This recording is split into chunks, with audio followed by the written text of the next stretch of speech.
আসসালামু আলাইকুম এভরিওয়ান, সবাই কেমন আছেন? আশা করি আল্লাহর অশেষ রহমতে সবাই ভালো আছেন।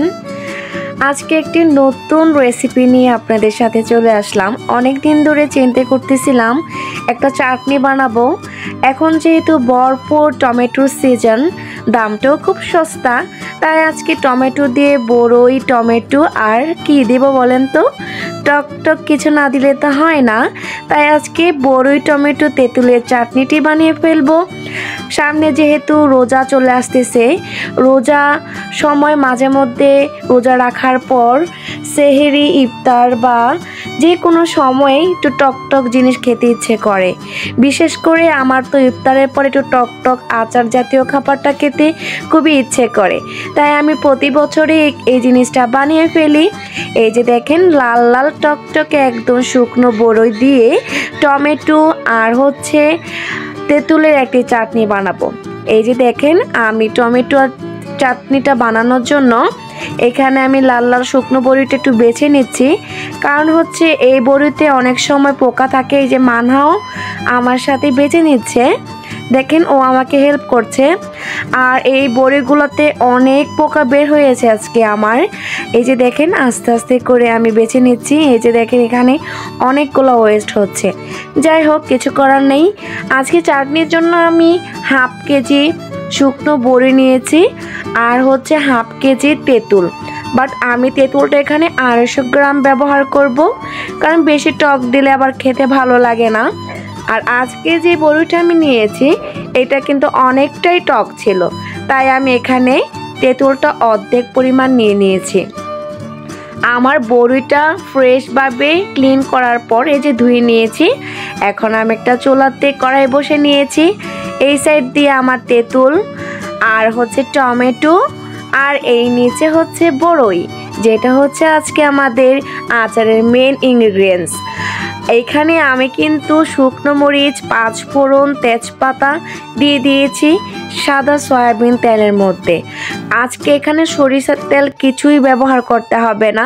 নর্মালি আমরা যে খাবার তেলটা ব্যবহার করি খাবারে রান্নার কাজে, সেটা আজকে আচারে ব্যবহার করব। আমি এখানে টমেটো, এক এক করে টমেটো, তারপরে এখানে দিয়ে দিয়েছি বড়ই আর স্বাদ মতো লবণ। এই যে দেখেন, এই পরিমাণটা দিবেন আপনারা, কারণ মিষ্টি আচার হোক টক আচার হোক, লবণটা না দিলে কিন্তু আচারের একটা যে স্বাদের ব্যালেন্সটা কিন্তু আসে না। তাই এখানে আমি আমার পরিমাণ মতো এখানে লবণটা দিয়ে দিয়েছি। এখন একটু হালকা করে ভেজে নেওয়ার পর এর মধ্যে আমি পরিমাণ মতো চিনি দিয়ে দিচ্ছি। আজকে চাটনিটা কিন্তু হবে টক ঝাল মিষ্টি, তাই আমি এখানে আমার টেস্ট অনুযায়ী চিনিটা দিয়ে দিয়েছি। আপনারাও আপনাদের টেস্ট অনুযায়ী কম বেশি করে দিয়ে দিবেন।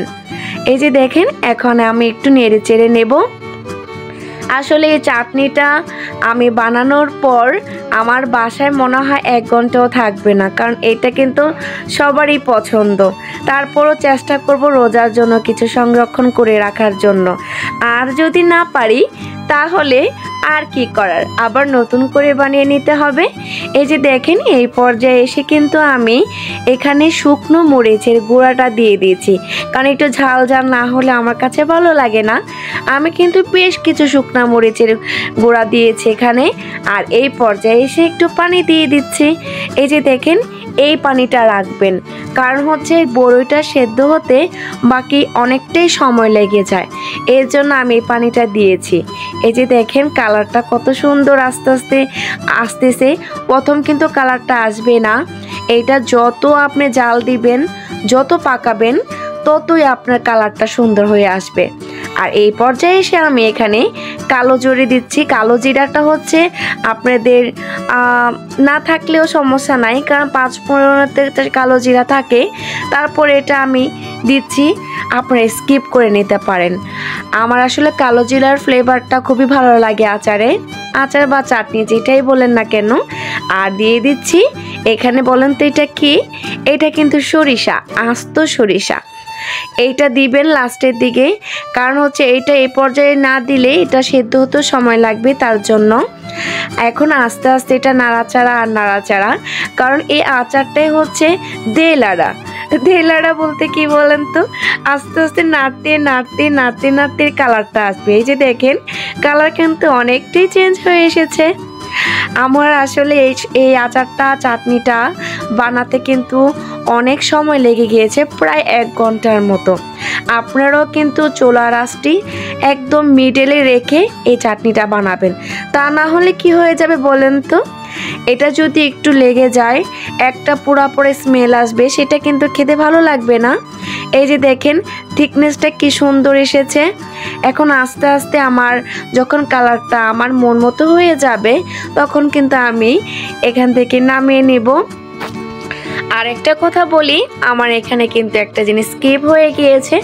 আমি কিন্তু এখানে একটু সিরকা বা হোয়াইট ভিনেগার যেটা বলেন, আমি কিন্তু এখানে অ্যাড করেছি। কারণ হচ্ছে যেহেতু আমি একটু সংরক্ষণ করে রাখবো এটা, এর জন্য আমি এখানে সিরকাটা দিয়েছি। এই যে দেখেন যখন এইভাবে বুদবুদটা উঠবে একদম গাঢ় গাঢ় টাইপের, তখন কিন্তু আমার আচারটা হওয়ার পথেই। এই যে দেখেন বুদবুদটা কি সুন্দর একদম মনে হচ্ছে গাঢ় গাঢ়ভাবে উঠতেছে। এই যে একটা ফ্রিজে মানহাকে দিয়ে দিচ্ছি, ও খাবে। আর এই যে দেখেন আমার কালারটা কত সুন্দর এসেছে আচারে।